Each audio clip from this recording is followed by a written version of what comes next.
Assalamu alaikum, students of class 8. Welcome to the online class English. Today's task is the revision of Tales of Childhood part 3, last part, and the activities of 7 to 9. You have some home tasks, activities, and the revision of text. So follow the board. At first, revision of part 3. Revision of part 3, page 94. In the last class we have read Tales of Childhood part 3 and just revise it once again.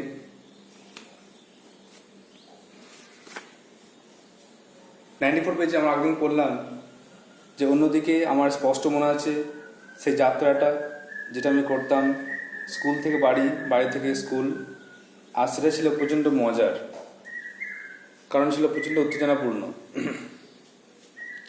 প্রচণ্ড উত্তেজনা থাকে একজন 6 বছরের ছেলের প্রতি, এবং তার মাথায় সবসময় এটাই আটকে থাকে যে কখন সে সাইকেলে করে স্কুল থেকে বাড়ি যাবে আর বাড়ি থেকে স্কুলে যাবে। আমার ক্ষেত্রে আমার উত্তেজনা ছিল আমার 3 চাকা সাইকেল নিয়ে। আমার একটা নতুন ট্রাই সাইকেল ছিল, 3 চাকা সাইকেল ছিল, সেটা করে আমি স্কুল যেতাম। প্রতিদিন যেতাম স্কুল আমার দিদির সঙ্গে, এবং আমাদের সঙ্গে বড় কেউ আসতো না, সুতরাং খুব মজা হতো। আমার স্পষ্ট মনে আছে যে আমরা দুজন রেস করে যেতাম, রেস করে প্রচণ্ড জোরে সাইকেল চালিয়ে রাস্তার মাঝখান দিয়ে যেতাম। আর সবথেকে মজার জিনিস হলো যখন রাস্তার একটা কোণ আসতো, রাস্তার একটা কোণ এলে আমরা কিন্তু 2 চাকায় ভর করে সাইকেল চালাতাম, একদিকে হেলে পড়তাম, একদিকে হেলে পড়ে 2 চাকায় ভর দিয়ে সাইকেল চালাতাম, একটা চাকা উঠে থাকতো। এই সব কিছুই নিশ্চয়ই মনে থাকবে পুরোনো দিনের কথা, যেসব দিনে আগেকার দিনে মোটর গাড়ি রাস্তায় ছিল না বললেই চলে। আগেকার দিন রাস্তায় কোনো বড় গাড়ি চলতো না, এই জন্য তারা দুজন খুব সেফলি তারা রাস্তায় সাইকেল নিয়ে যাওয়া আসা করতে পারতো। সুতরাং এই কথাগুলি 65 বছর আগেকার এই কথাগুলি লেখকের স্পষ্ট মনে আছে। তিনি বলছেন আরও অনেক কথা বাকি আছে, যেগুলো কিন্তু সব উল্লেখ করা হলো না। তাহলে I hope you have prepared the text very well. You have written the word notes, memorized it, and prepared the lesson. Now, today's task is activity 7. So take out your copy to write the answers of activity 7 and the rest.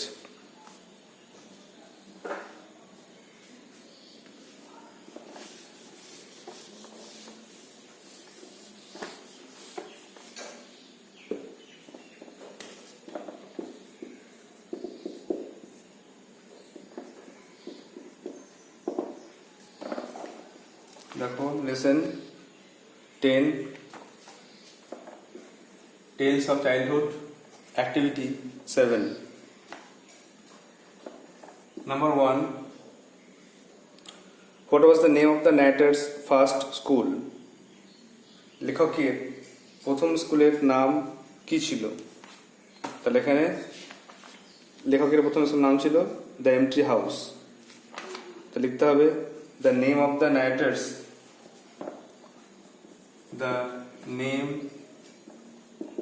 of the narrator's first school was the empty house.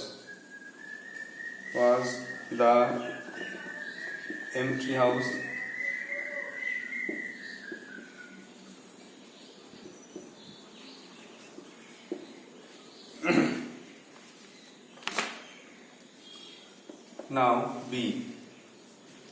Which blood memory does the narrator have of his early days? লেখকের কোন স্মৃতি অস্পষ্ট মনে আছে? Blood মানে অস্পষ্ট, কোন স্মৃতিটা সম্পূর্ণ মনে নেই, অস্পষ্ট মনে আছে কোনটা? না, লেখক তিনি সিটে বসে থাকতেন, স্কুলের সিঁড়িতে বসে থাকতেন, আর সেখানে জুতোর ফিতেটা বারবার চেষ্টা করতেন বাঁধতে।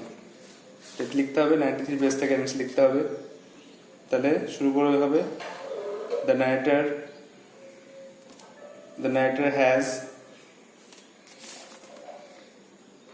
a blurred memory, এভাবে লিখবে।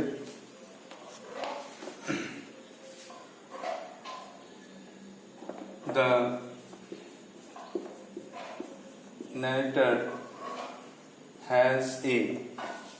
narrator has a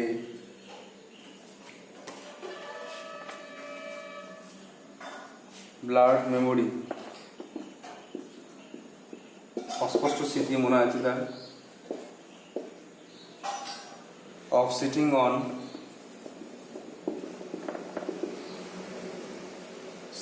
on the stairs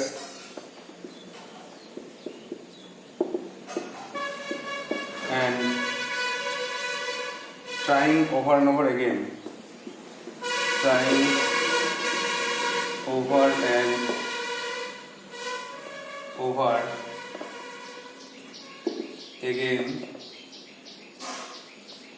to tie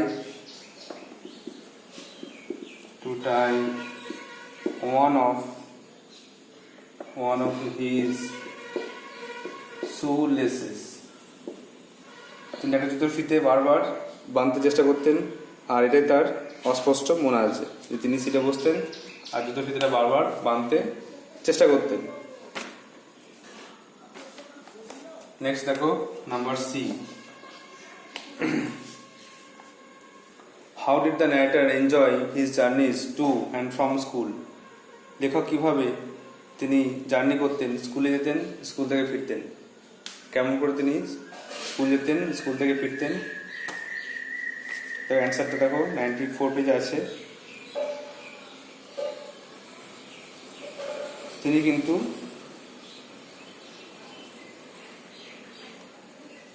tricycle করে যেতেন তার দিদির সঙ্গে, আর তারা রেস্ট করে যেতেন।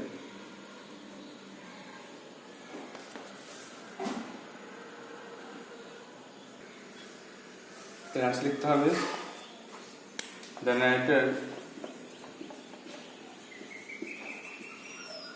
narrator rode, রাইট থেকে রোড এসছে, রোড টু স্কুল, তিনি স্কুল যেতেন সাইকেল চড়ে, on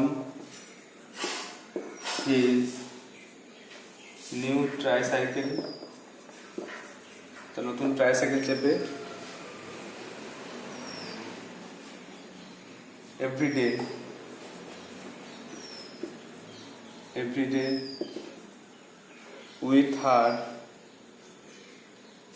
with his eldest sister riding on horse, তার বড়দি তার সাইকেল চেপে দুজন মিলে যেত। আর একটা ওয়ার্ডে লিখতে হবে যে they use to go racing, তারা রেস করে যেত। They use to go racing at enormous speed, খুব জোরে, খুব প্রচন্ড জোরে তারা রাস্তার মাঝখান দিয়ে যেত। দাস দে এনজয়েড দেমসেলস, তারা এইভাবে তাদের জার্নিটা এনজয় করত।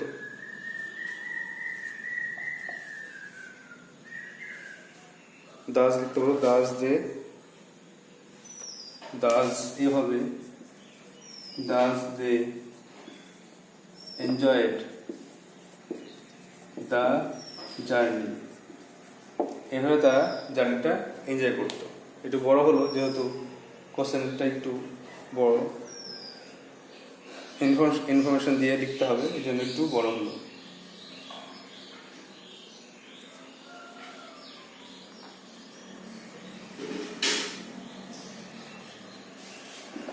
নেক্সট দেখো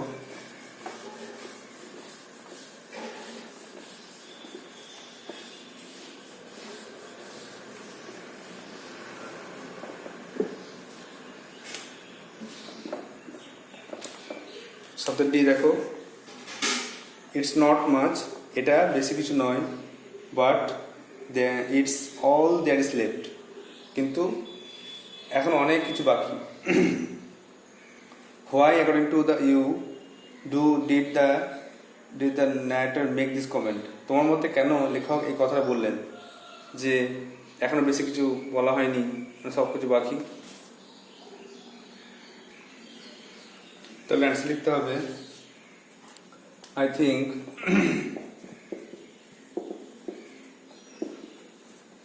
দ্য narrator made, তো দিক থাকলে পাস্টে মেড হয়ে যাচ্ছে, মেকের past made. I think the narrator made this or that করতে হবে, দ্যাট কমেন্ট,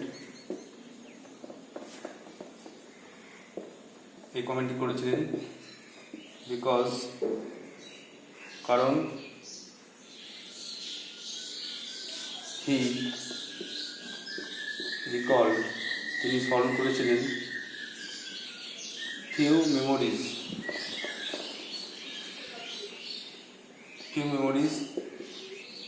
কিছু কম স্মৃতি, অফ হিজ আর্লি চাইল্ডহুড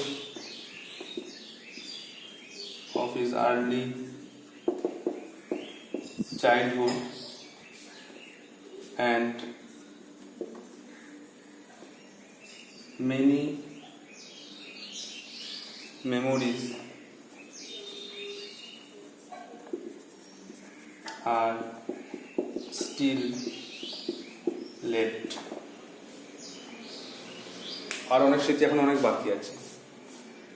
তো I think the narrator made that comment because, আমার মনে হচ্ছে লেখক এই মতবাদ করেছিলেন কারণ he recall few memories of his early childhood, তিনি তার বাল্যকালের খুব কম স্মৃতি কথা স্মরণ করতে পেরেছেন।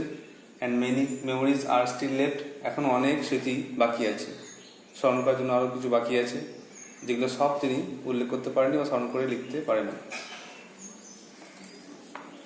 সেগুলো হলো, now move on to the next part, that is activity 8।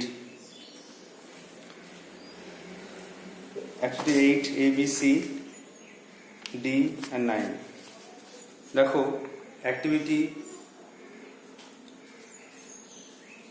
8 এর আগে 96 পেজে ফার্স্টে দেখো সেট 1 দেওয়া আছে। সেট 1 লেখা আছে she sells the big house, সে বড় বাড়িটা বিক্রি করে, এটা প্রেজেন্ট টেন্সে আছে। She subject, sells verb. আর বিয়ের দাগেরটা সেট 1 এর বিয়েরটা দেখো she sold the big house, সে বড় বাড়িটা বিক্রি করেছিল, এটাও সাবজেক্ট অবজেক্ট দিয়ে আছে। সিটা সাবজেক্ট, সোল্ডটা ভার্ব, অবজেক্ট দিয়ে আছে, তারপর বিগ হাউসটা। এবারে সেট 2 এ কিন্তু এর অ্যান্সার করা আছে। অ্যান্সার করলে কি হবে? সেট 2 অ্যান্সার দেখো, দ্য বিগ হাউস প্রেজেন্ট টেন্সে ইজ সোল্ড বাই হার। তো ভয়েস চেঞ্জের নিয়ম জানো নিশ্চয়ই। ভয়েস চেঞ্জের নিয়ম আগে পড়ানো হয়েছে, সাবজেক্ট ভার্ব অবজেক্ট থাকলে সাবজেক্টটা চলে যাবে অবজেক্টের জায়গায়, অবজেক্ট চলে যাবে ভার্বের জায়গায়, ভার্বের থার্ড ফর্ম বসে যাবে। একইভাবে the big house is sold by her, এটা হয়েছে, আর বিয়েরটা the big house was sold by her. তাহলে সেলস থাকার জন্য প্রেজেন্ট টেন্সে ইজ হলো বা অ্যামিজারের মধ্যে একটা বসবে, আর সোল্ড থাকার জন্য ওয়াজ এর মধ্যে একটা বসবে। এবার যেটা করতে হবে, in the first sentence the form of the verb shows that person denoted by subject does something। প্রথম সেটে ব্যক্তি কিছু করছে, যেমন সে বাড়ি বিক্রি করছে, করে বা বাড়ি বিক্রি করেছিল। আর in the second sentence form of the verb shows that something done to the person denoted by subject, মানে ব্যক্তির দ্বারা সাবজেক্ট দ্বারা কোনো কাজ করা হচ্ছে, যেমন বড় বাড়িটা তার দ্বারা বিক্রি করা হয় বা তার দ্বারা বিক্রি করা হয়েছিল। তাহলে কর্তা নিজে কোনো কাজ করলে অ্যাক্টিভ ভয়েস হচ্ছে, আর কর্তার দ্বারা কোনো কাজ করা হলে সেটা প্যাসিভ ভয়েস হচ্ছে। অ্যাক্টিভ প্যাসিভ আইডিয়া বুঝে নিয়ে 8A করতে হবে।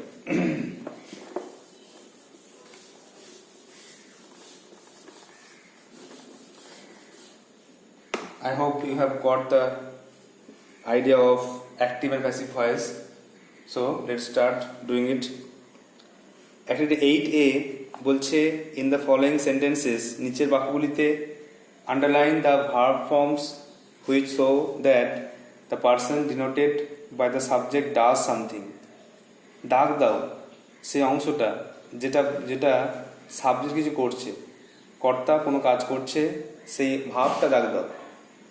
আর নেক্সট হচ্ছে circle the verb form which shows that something is done to the person denoted by the subject. আর গোল দাগ দাও যে সাবজেক্ট কোনো কাজ করছে, সাবজেক্ট কোনো কাজ মানে কোনো কাজ সাবজেক্ট দ্বারা করা হচ্ছে সেটা গোল দাগ দাও। তার প্রথমে বলছে যে কর্তা যে কাজ করছে সেটা আন্ডারলাইন করো, অ্যাক্টিভ ভয়েস।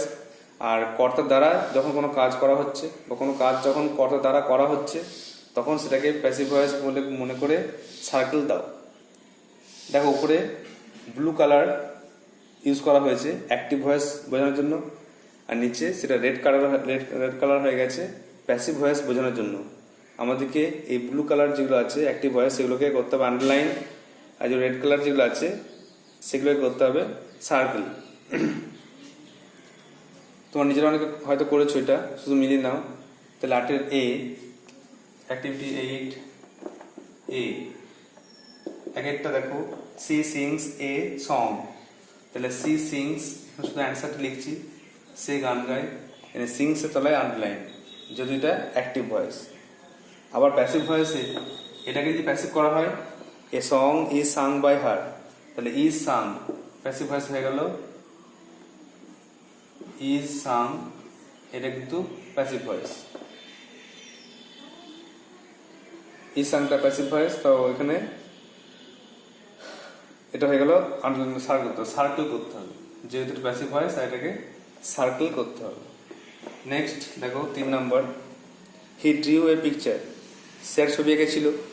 তো এখানে কর্তা কোনো কাজ করছে, এই জন্য ড্রিউটা হচ্ছে অ্যাক্টিভ ভয়েস। আর এটা নিশ্চয়ই বুঝতে পারছো পাস্ট টেন্সে আছে, বুঝতে পারছো।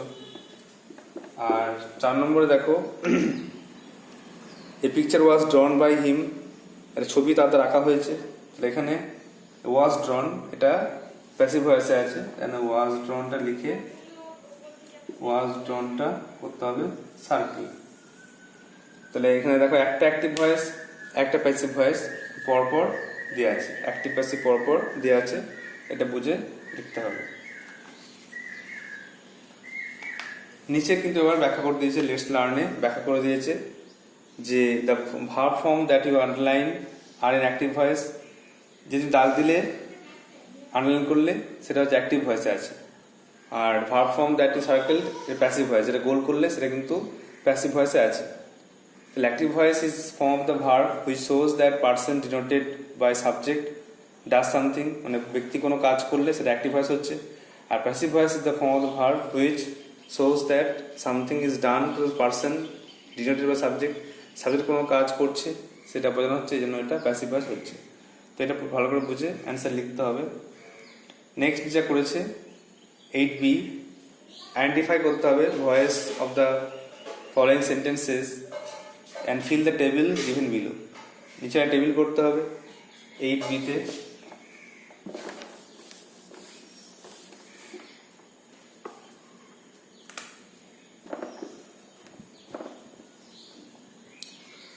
আর এখানে লিখতে হবে কোনটা অ্যাক্টিভ ভয়েস আর কোনটা প্যাসিভ ভয়েস। তাহলে অ্যাক্টিভ আর প্যাসিভ এটা চার্ট করলাম। এবারে নিশ্চয়ই বুঝতে পারছো যে অ্যাক্টিভ ভয়েস কখন হচ্ছে, যে ব্যক্তি বা সাবজেক্ট যখন কোনো কাজ করছে নিজে তখন সেটা অ্যাক্টিভ ভয়েস হচ্ছে। যেমন হি টোল্ড এ স্টোরি, সে একটা গল্প বলেছিল। তাহলে এখানে 1 নম্বরে লিখবো হি টোল্ড এ স্টোরি, সে একটা গল্প বলেছিল, কর্তা নিজে কোনো কাজ করেছিল, এই জন্য এটা অ্যাক্টিভ ভয়েস। আবার দেখো 3-এরটা দেখো আই রিড মেনি বুকস, আমি অনেক বই পড়ি। তাহলে আই রিড আমি কাজটা করি, আই রিড মেনি বুকস, এটা কিন্তু হয়ে গেল অ্যাক্টিভ ভয়েস। অন্যদিকে 2 নম্বরে দেখো the ball was thrown by the boy, বলটাকে ছুঁড়েছে ছেলেটি, বলটাকে ছোড়া হয়েছে ছেলেটি দ্বারা, তো এটা কোনো কাজ করা হয়েছে, এই জন্য এটা কিন্তু passive voice. The ball was thrown by the boy। একইভাবে 4 নম্বরে দেখো football is played by them, তার দ্বারা ফুটবল খেলা হয়েছে, তো এই জন্য ফুটবল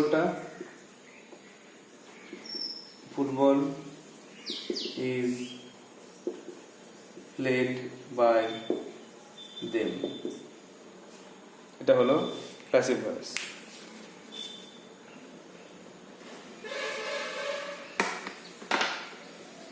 নেক্সট দেখো আটে সি করতে হবে।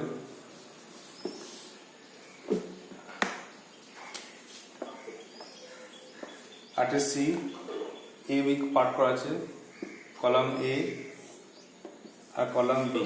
আমরা সব উত্তর লিখবো না, শুধু ম্যাচিং করতে হবে, শুধু নাম্বার দিয়ে দেবো 1 2 3 4। তোমরা যখন খাতায় টুকবে এভাবে টুকে নেবে, যেমন লেখা আছে এ বি সি ডি, টুকে নেবে। টুকার পরে এবারে ম্যাচিং করতে হবে।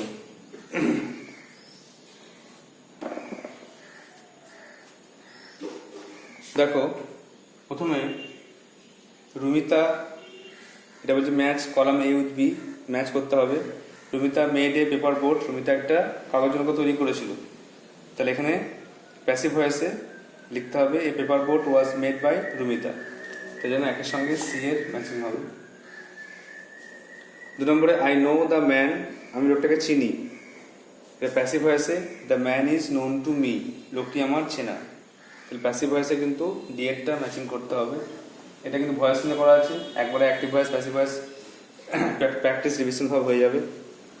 সি কুকস ফুড, সে খাবার তৈরি করে, তাহলে এক একটা food is cooked by her, তার দ্বারা খাবার তৈরি হয়। আর চারটা we watched a cricket match, আমরা একটা ক্রিকেট ম্যাচ দেখেছিলাম, তো এটা প্যাসিভে a cricket match was watched by us, এটা হয়ে গেল চারটা।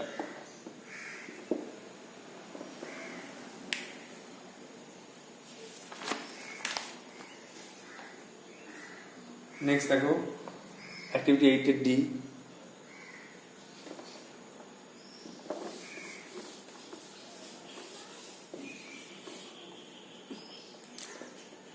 তোমরা নিশ্চয়ই ভয়েস সেন্স শিখেছো। ভয়েস সেন্স তোমাদের আগে করানো হয়েছে, স্কুলে তো করানো হয়েছিল, তারপরে তোমাদের রিভিশন করা হয়েছে। অনলাইন ক্লাসে প্রত্যেকটা সেন্টেন্স ধরে ধরে রুল লিখিয়ে আলোচনা করা হয়েছে ফার্স্ট থেকেই। তো দেখো তোমরা নিজেরাই পারবে নিশ্চয়ই। রিয়া স্যাং এ সং, আমার উত্তর লেখার আগে তোমার ভিডিওটা অফ করে তোমরা নিজেরাই লিখে নাও, লিখে নিয়ে তারপরে চেক করবে অ্যান্সারটা। রিয়া স্যাং এ সং, তার কি হবে প্যাসিভে এই অবজেক্ট আগে আসছে এ সং, স্যাং দেখো পাস্ট টেন্সে আছে, এই জন্য ওয়াজ অক্সিলারি ভার্ব বসলো, থার্ড ফর্ম বসলো sung, a song was sung আর বাই রিয়া। বিয়ে থেকে সি নোজ মাই ব্রাদার, সে আমার ভাইকে চেনে, নোজ মানে বুঝতে পারছো প্রেজেন্ট টেন্সে আছে, এস যোগ থাকা বা ইএস থাকা মানে প্রেজেন্ট টেন্স, তার জন্য এম ইজ দ্বারা একটা বসবে অক্সিলারি ভার্ব। তো প্রথমে মাই ব্রাদার ইজ বুঝলো, third form known, my brother is known to, আর হার বসলো। তারপরে সে একটা দেখো আই রোট এ লেটার, আমি একটা চিঠি লিখেছিলাম, তাহলে এখানে পাস্ট টেন্সে আছে, তাহলে a letter was written, a letter was written by me.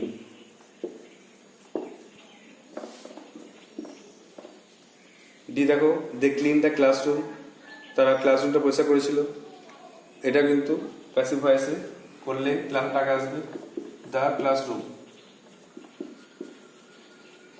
আর ক্লিনটা পাস্ট টেন্সে আছে, যেন ওয়াজ বসছে, the classroom was cleaned by them, they থাকলে দেম হচ্ছে, the classroom was cleaned by them.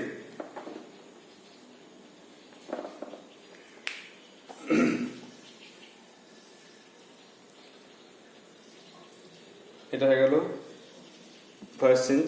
Now the last part, activity 9, make meaningful sentences with the given pairs of words, use one pair for one sentence।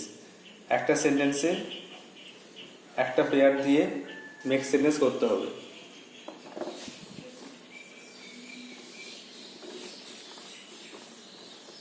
এটা খুব easy.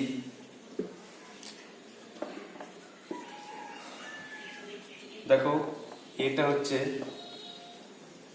মেট, দেখা করেছিলাম, আর shop মানে দোকান, তাহলে I met my old friend in a shop. আমি একটি পুরনো বন্ধুর সঙ্গে দোকানে দেখা করেছিলাম। রিমেম্বার ডেজ, রিমেম্বার স্মরণ করা, ডেজ দিন। আচ্ছা, he can remember, he can remember his childhood days। Childhood days সে স্মরণ করতে পারে। তারপরে সে তাকে moved place, they moved to a new place. তারা নতুন জায়গায় গিয়েছিল। আর ফাইট লড়াই করা, আ কান্ট্রি দেশ, তো লিখতে পারো soldiers fight for the country. এটা খুব ইজি টাস্ক। সৈনিকরা দেশের জন্য লড়াই করে। So these are the tasks you have to write down in your copy and memorize it. So that's all for today. Thank you.